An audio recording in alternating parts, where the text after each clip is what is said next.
શું અમદાવાદ ગુનેગારોનો અડ્ડો બની રહ્યું છે? શું અમદાવાદમાં રાત્રે બહાર નીકળવું સુરક્ષિત નથી? ક્યાંક પ્રેમ પ્રકરણમાં સરેઆમ ફાયરિંગ તો ક્યાંક સામાન્ય ન જેવી બાબતમાં જીવલેણ હુમલો કરતી ગુવર ગેંગ. જી હા, અમદાવાદના ચાણક્યપુરી અને વસ્ત્રાપુર વિસ્તારમાં બે હચમચાવી દે તેવી ઘટનાઓએ પોલીસની ઊંઘ ઉડાડી દીધી. ભલે ગુનેગાર ગમે એટલા શાણા હોય, પણ કહેવાય છે ને કે કાયદાના હાથ લાંબા જ હોય છે. ત્યારે આજે વાત એવા નરાધમોની કરીશું કે જેમના છોતરા પોલીસે કાઢી નાખ્યા છે. જોઈએ અમારો આ વિશેષ અહેવાલ. નમસ્કાર, લલકાર ન્યૂઝ સાથે હું મયુર મેવાડા.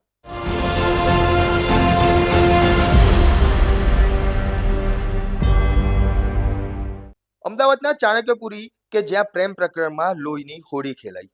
એક ભાઈએ પોતાના જ બહેનના પ્રેમ સંબંધથી એટલો ઉશ્કેરાયો કે તેણે કાયદો હાથમાં લીધો.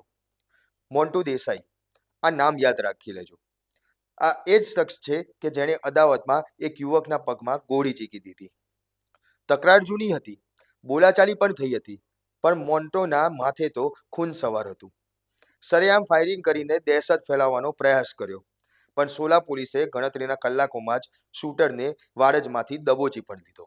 ગઈ તારીખ 15/2/26 રોજ સોલા પોલીસ સ્ટેશનની અંદર એક બનાવ બનવા પામે છે, જેમાં હકીકત એવી છે કે દેશી કટ્ટાથી ફાયરિંગ કરી લાકડીથી હથોડાથી આ કામના ફરિયાદીને માર મારતા આ કામના આરોપી જે છે અત્યારે અમે જેને એરેસ્ટ કરેલા છે, એમની ઓળખીતાની દીકરી સાથે પ્રેમ સંબંધ હોય આ અદાવતથી કામ રાખી અને આ કામના આરોપી જે છે મોન્ટુભાઈ ગેમરભાઈ દેસાઈ અને અન્ય આરોપી છે કુંવરજી જક્ષીભાઈ ઠાકોર અને પિન્ટુભાઈ દેવજીભાઈ ન્યાય, આ ત્રણેય આરોપીને હકીકત આધારે ભાડજ 4 રસ્તાથી હકીકત આધારે સોલા પોલીસ સ્ટેશન તેમને ધરપકડ કરી છે અને હાલની તપાસ અમે ચલાવી રહ્યા છીએ.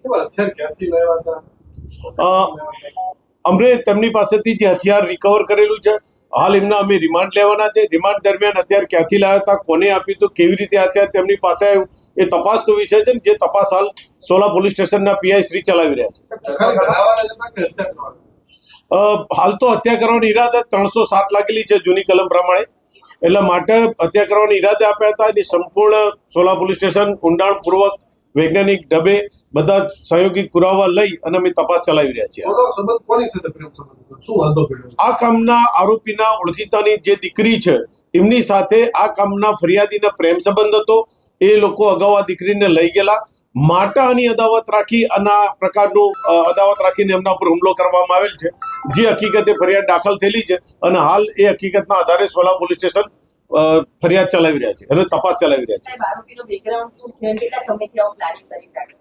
આ કામના જે મોન્ટુભાઈ છે એ પોતે કોઈ એવા ક્રિમિનલની અંદર છે એને તપાસ અમે કરી રહ્યા છીએ, પણ પોતાની ઓળખીતાની દીકરી સાથે પ્રેમ સંબંધ હોય અને એની અદાવત રાખી અને આ પ્રકારનું એમને કૃત્ય કર્યું છે.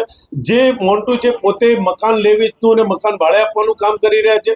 અન્ય આરોપી છે એ રિક્ષા ડ્રાઇવિંગ છે, જે બીજો છે અંકુરજી છે, અને પિન્ટુભાઈ જે ન્યાયી છે એ પોતે એસી ફિટ કરવાનું કામ કરી રહ્યા છે. અને એમના ગુનાહિત ઇતિહાસ શું છે, ક્યાં ક્યાં ફરેલા, કેવી રીતે પ્રાણ બળ્યો, એ બધો તપાસનો વિષય છે અને જેની તપાસ હાલ સોલા પોલીસ સ્ટેશન ચલાવી રહ્યા છે. કેટલા સમયથી દેખી કરતા હતા, કારણ કે બંને મૂળ પાટણ જિલ્લાના રહેવાસી છે, અમદાવાદ આવી અને અસોલ્ટ કરવામાં આવ્યું, કેટલા સમયથી દેખી કરતા હતા, શું પ્લાનિંગ હતું? તપાસમાં એમને 2-3 દિવસથી આની રેકી કરતા તેવું બહાર આવેલ છે અને જે રેકીના આધારે એટલે અમે તમામ પાસાઓ લઈ રેકી ક્યારે કરી, કેવી રીતે કરી, અન્ય આરોપી કોણ છે, એ બધાની તપાસો અમે ચલાવી રહ્યા છીએ. સાહેબ, આ જે આરોપીઓ છે એમનો ઈરાદો હત્યાનો હતો કે ડરાવવાનો? જે 300 હાથે લઈને મારી નાખવાનો જ ઈરાદો છે. એમને ફાયરિંગ બી કર્યું છે અને પોતે જાણે છે કે કોકના ઉપર ફાયરિંગ કરીએ તો મૃત્યુ નિપજી શકે છે, એટલે અમે એ પ્રકારની ફરિયાદ દાખલ લઈને હાલ તપાસ ચલાવી રહ્યા છીએ. સાંભળ્યું ને તમે? એસીપી જયેશ બ્રહ્મભટ્ટે સ્પષ્ટ કહ્યું છે કે ગુનેગારને કોઈ કાળે છોડવામાં નહીં આવે. પ્રેમ હોય કે અદાવત, ગોળી ચલાવનારનું સ્થાન જેલના સળિયા પાછળ જ છે. હવે વાત કરીએ અમદાવાદની એક એવી ગેંગની કે જેનું નામ સાંભળીને વસ્ત્રાપુરના રહીશો ધ્રુજી ઉઠે છે, ગુવર ગેંગ.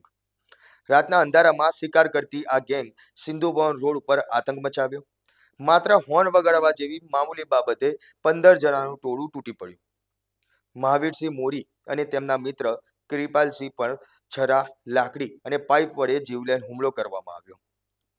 મહાવીરસિંહ મોરી અને તેમના મિત્ર કૃપાલસિંહ પર છરા, લાકડી અને પાઇપ વડે જીવલેણ હુમલો કરવામાં આવ્યો. આ શખ્સો એટલા બેફામ હતા કે પોલીસ સ્ટેશનમાં થયેલા સમાધાનને પણ ઠોકર મારી ફરી હુમલો કર્યો. પરેશ, સુનિલ, જયેશ અને મોન્ટુ ચેહરા આ એક ગુવર ગેંગ છે કે જે હવે પોલીસના પાંજરે પુરાઈ છે. જુઓ આ દ્રશ્યો. વસ્તારપુર પોલીસે આ આરોપીઓને એ જ સ્થળે વરઘોડો કાઢ્યો કે જ્યાં તેઓ આતંક મચાવ્યો હતો. નંબર પ્લેટ વગરની કાળી ક્રેટામાં ફરતા આ ગુંડાઓના પોલીસે એવા છોતરા કાઢ્યા છે કે હવે ગુનો કરતા પહેલા વિચારશે. અમદાવાદ પોલીસની સર્વેલન્સ ટીમ અને હ્યુમન સોર્સ સાબિત કરી દીધું છે કે શહેરમાં શાંતિ ડહોળનારનું આઈ બન્યું છે. વસાપુર તળાવ હોય કે પછી ચાણક્યપુરીની ગલીઓ, પોલીસે સ્પષ્ટ મેસેજ આપ્યો છે કે સુધરી જાઓ, નહીતર પોલીસ સુધારી દેશે.